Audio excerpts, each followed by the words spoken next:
So most people, maybe you too, when most people plan out an antiquing trip, they likely set out for destinations like Lancaster, Pennsylvania, maybe someplace in the New England states. But did you know there's a hidden treasure trove of hidden treasures right here on Delmarva? In fact, the owner of Town Center Antiques in Berlin is hoping to brand the coolest small town in America, the antique capital of the Eastern Shore. Two visits to Town Center Antiques in downtown Berlin are never the same. Week after week, month after month, it changes almost daily.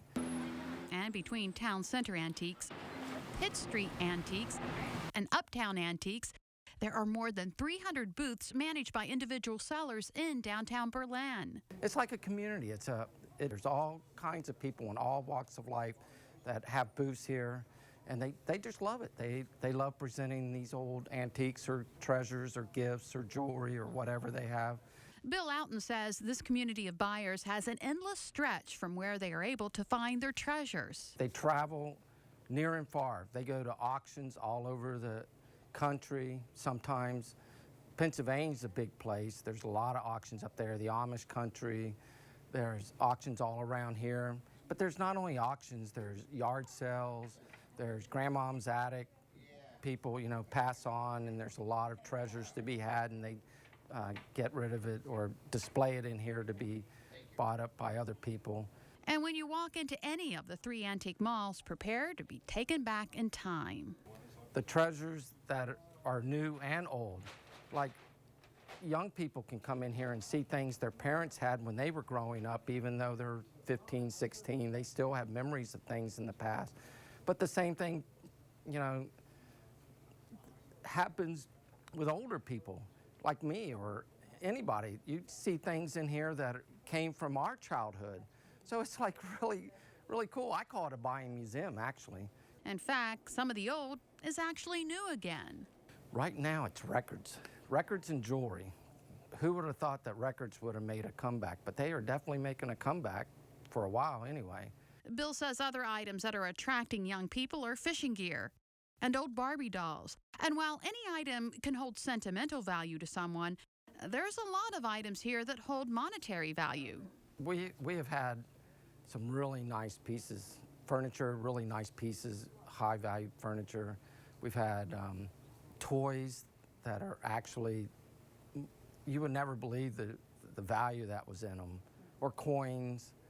There are many things that seem to come up with value, and you would have never thought. Old pictures that you would have just think, oh, put that in the trash pile, burn that. As charming as many of the items in these booths are, an equal amount of charm lies outside the doors. And Bill says it's that combination that makes Berlin the antique capital of the Eastern Shore and the starting point of what Bill proposes to be an antique trail. When you come to Berlin, you're actually spending a day in a town that's set up from the 1800s, and it has that charm. I call it Mayberry, but it has that charm. So when you come here, you find all kinds of treasures, but all over the Eastern Shore, from Delaware to down in Virginia, over in Cambridge.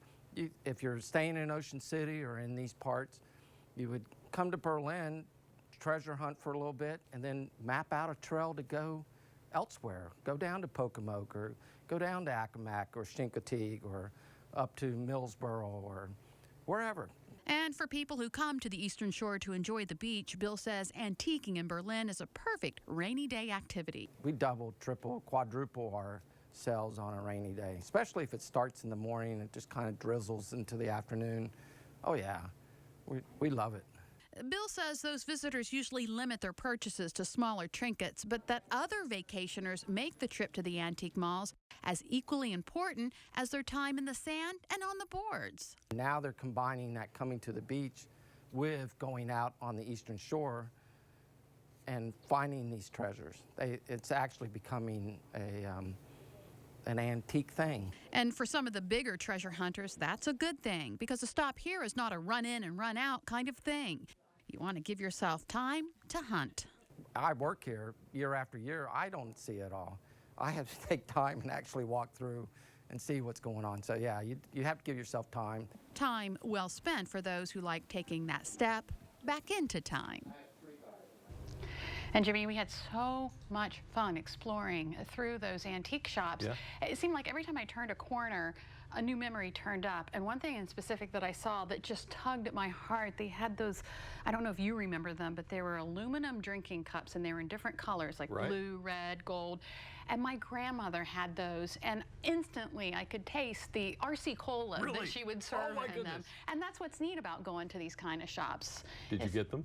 I didn't. Oh. I should have. So now you know what to get Lisa for Christmas. Yeah. She'd like that.